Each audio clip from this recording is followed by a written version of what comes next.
Moving forward, come to the next question. Question number 5. The first one is tube method. Number 2 is slide method. Okay. अब tube method क्या है? DRHO antigen के लिए tube method क्या है?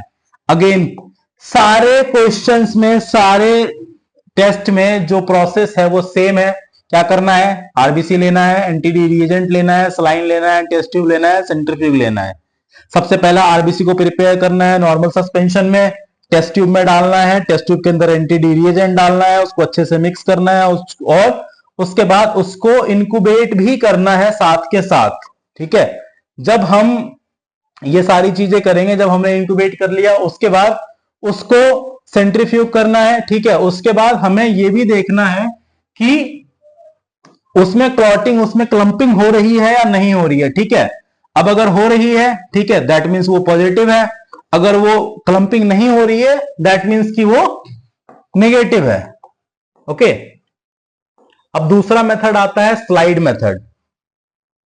अब इस मेथड में कैसे होता है? अगेन इस मेथड के लिए भी जो चीजें हैं, जो क्वांटिटी है, वो आपको सेम है. आपको आरबीसी पेशेंट का लेना है, एंटीडी रिएजेंट लेना है, माइक्रोस्कोपिक स्लाइड लेनी है, मिक्सिंग स्टिक लेना है, नॉर्मल स्लाइन लेना है. सबसे पहले आपको आरबीसी का स्लाइन, जो आरबीसी का सस्पेंशन है, वो क्रिएट करना है.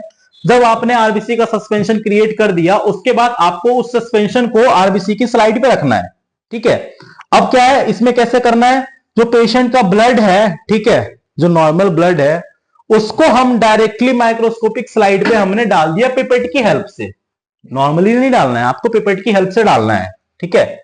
जब आपने ये प्रोसेस कर दिया, उसके बाद आता है अगेन इसमें फिर आपको जो एंटीडी रिएजेंट है, आपको ये भी ऐड करना है साथ के साथ. हर एक टेस्ट का, मैंने आपको बताया ना, हर एक टेस्ट का एक अपना सॉल्यूट है, एक अपना रिएजेंट है. उस रिएजेंट को आपको उस टेस्ट को परफॉर्म करने के लिए डालना है. उसके बाद आपने जो स्लाइड में, जैसे ये स्लाइड है, इस पे आपने आरबीसी डाला, इसको आपने अच्छे से टिल्ट किया ताकि वो अच्छे से मिक्स हो जाए. ठीक है. उसके बाद आप थोड़ा टाइम वेट करते हो, क्लम्प होने का वेट करते हो, थोड़ा टाइम रुकते हो आप, कि अगर वो क्लम्पिंग हो रही है, दैट मीन्स कि वो पॉजिटिव है, that person is RH positive. अगर वो क्लम्पिंग नहीं हो रही है, दैट मीन्स कि that person is RH negative. And the end of the day हमारा जो डिजायर्ड रिजल्ट है वो ये है, हमें ये पता करना है अलग अलग टेस्ट की हेल्प से कि पेशेंट आरएच पॉजिटिव है या नहीं है.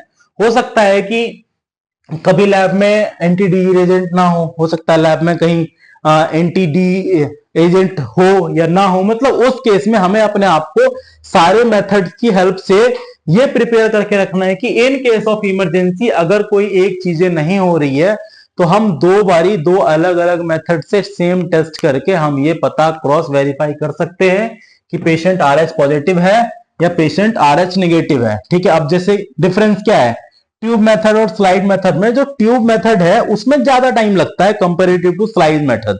ठीक है. स्लाइड मेथड जो है वो फास्टर है. अगर हमारे पास एक पेशेंट आया इमरजेंसी में, हमें उतना टाइम नहीं है हमारे पास कि हम ट्यूब मेथड को परफॉर्म कर सके, तो उस केस में हम स्लाइड मेथड की हेल्प से टेस्ट परफॉर्म करते हैं, पेशेंट का हम डिटर्मिनेशन करते हैं, either it is RH positive और आरएच नेगेटिव. फिर उसके बाद जो भी पेशेंट को ब्लड की रिक्वायरमेंट होती है, जिस भी कंपोनेंट की, तो हम वो कंपोनेंट पेशेंट को देते हैं. यहां पे आपका क्वेश्चन नंबर 5 कंप्लीट होता है. मिलते हैं अगले क्वेश्चन में. Thank you.